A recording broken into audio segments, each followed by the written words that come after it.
So here I am back in Phoenix, Arizona. This is the third time in a year, as circumstances would have it. The first time was vacation.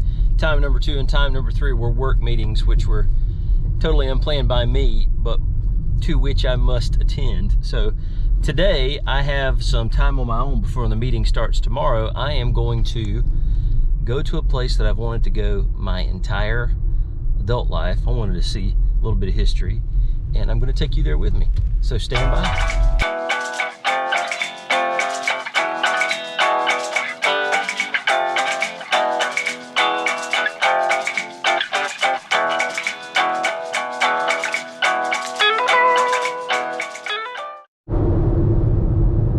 Don't know why, but this landscape just appeals to me so much. I really am going to have to get out here with my 4Runner and just go exploring. When I was flying in, you just see all of these roads just leading out into the middle of nowhere. I mean, they go out to a mountain peak that's all by itself among thousands of acres of desert scrub, and you'd see these little roads crisscrossing. And I mean, Arizona is one of the states that has some of the most public land there is. I looked up online just for fun of all the dispersed camping that is available within just a few miles, you know, within an hour of Phoenix. There's tons of it, a lot of neat places. I mean, like, look at this right here. I don't know what the situation is with that road over there. I mean, maybe that's private property. I don't know. But that's the kind of thing that I want to go exploring on. So I'd like to come out here when I have time for that. I'm gonna have to get some time off from work for, like, I don't know, like 2 weeks straight. It's gonna take me just 2.5 days just to get out here, explore, and then go back. So maybe that's when I finally make my trip to Colorado. So loop out west through Arizona, go up to Colorado, and then go back to Florida. I think that's what I'm gonna do.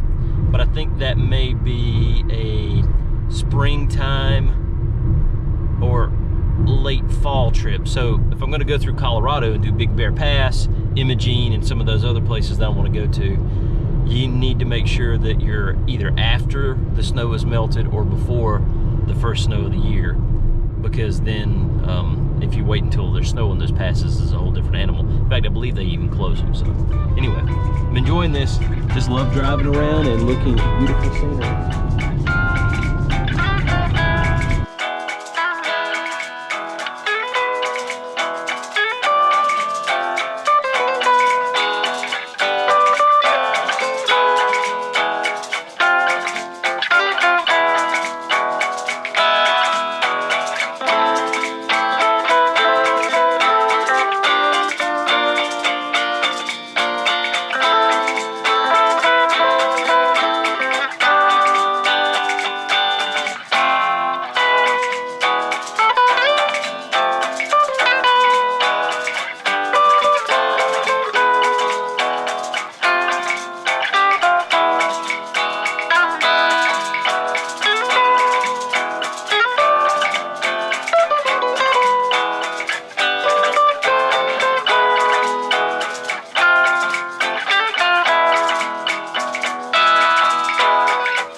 So I'm about 20 miles from Tombstone, Arizona, and it is 104 degrees Fahrenheit.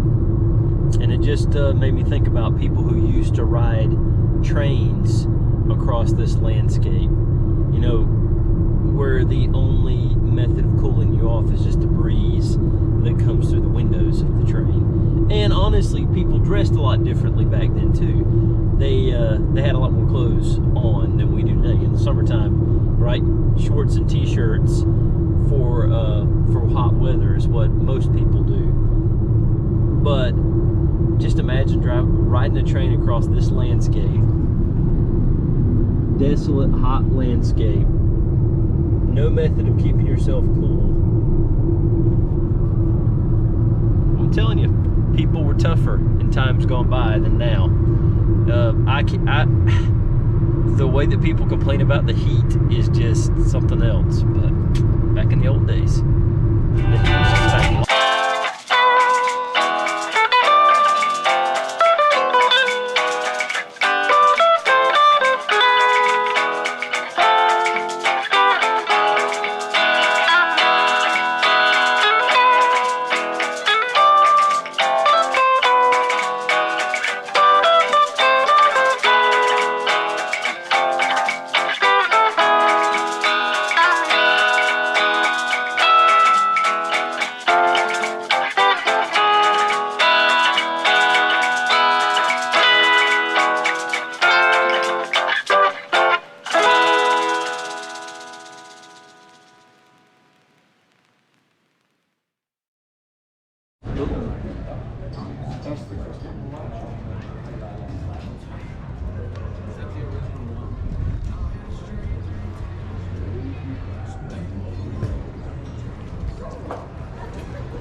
The end of the hill, at the bottom of the hill.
look at that.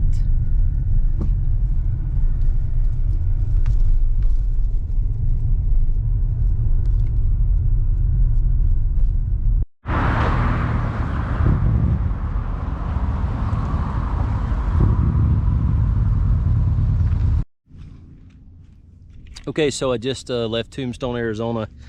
As I mentioned, it's a place I've always wanted to go, and just stopped here on the outside of town. I just visited Boot Hill Cemetery before I left town, and now I'm heading back. But I just want you to just, I mean, I don't even know how to describe it. It's just, it's beautiful. It's just beautiful. It just makes me think even more that when I finally get to go to down under, I'm gonna love everything that I see. It was just gorgeous. So just as a comparison to where I normally live, it is 106 degrees here today with zero humidity where I'm at. My home in Florida is currently at about, I think, 98% humidity, and it's in the 90s today. I'm not sure what the exact temperature got to. The elevation here is in Tombstone, Arizona, is 4,500 feet above sea level, so 4,500 feet above sea level. Where I live, it is 16 feet, 16 feet above sea level. That's why Florida is going to be less of a state if the oceans continue to rise. Anyway, get off track there, but this is far, far different from what I'm used to. Zero humidity, even in 106 degree weather.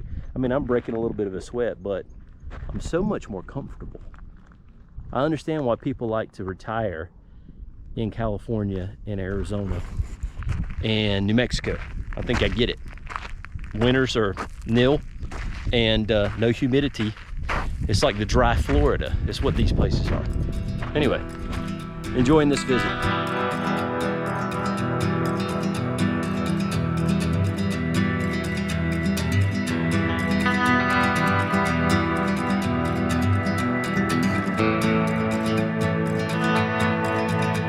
How long can trains be in the United States? Sorry, I can't show the result to you while you're in the car. Trains here are unbelievably long. So that train is coming from, it's going east right now. So I'm not sure where it's coming from. It could be coming from Mexico. It could be coming from, you know, a port on the California coast. But a while ago, I was passing a train back in a, you know, a little bit different of an area of travel. Anyway, I was passing the train averaging about 40 miles an hour, and I didn't time it, but it really feels like I passed that train for 10 minutes. For 10 minutes. So it was going the other way, I was going that way, and it seems like I passed it for 10 minutes. I'm not certain how long these trains can be. I remember reading about super trains one time and that they could be miles long. I think that's what they got here.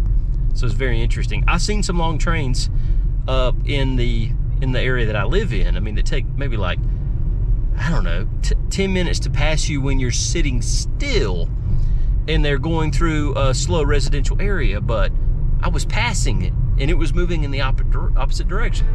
Crazy big train.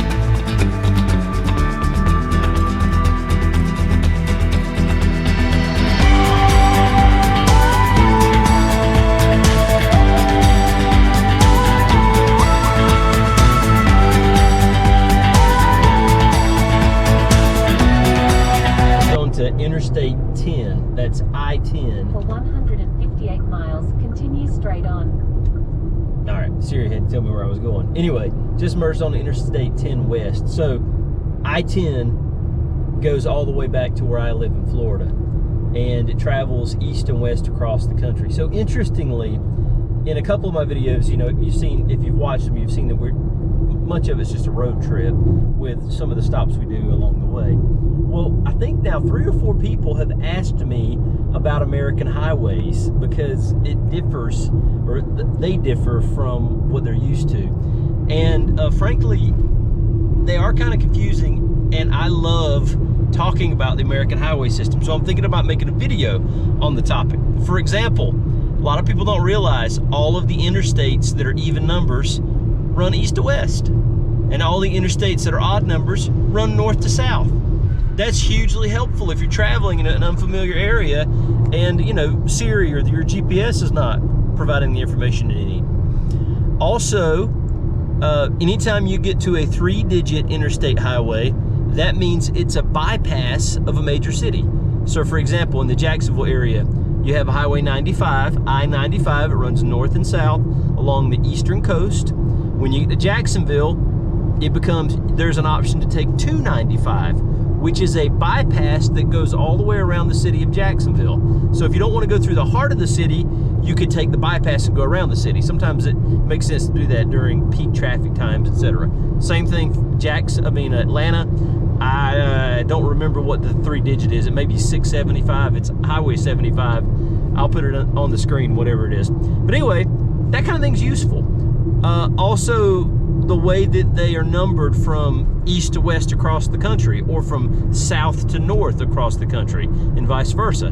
That's also interesting. It's helpful to understand. So if you're going to travel in America, it's important that you learn those things. Obviously, people don't even worry about that kind of stuff now with GPS, but I still think you should understand the highway system to a certain extent. Also, there's a lot of myths about the highway system that honestly are perpetuated. I used to believe a couple of them. Like, for example, there's this myth that every 10 miles on the interstate highway system, there's a completely straight mile, like a mile that doesn't have any curves. And the reason that is, according to the myth, is that if need be during wartime, it could be used as a runway.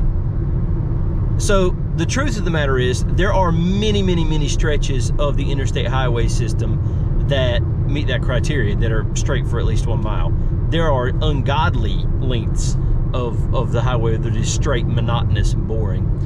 And there was a thinking that the interstate highway system could be used as runways in a time of crisis or an emergency situation. But that scenario that people perpetuate the myth of, that every 10th mile is straight for at least 1 mile, there was no design in that. That's not true. But people still tell it. So Google it if you don't believe it. It's not exactly how it is.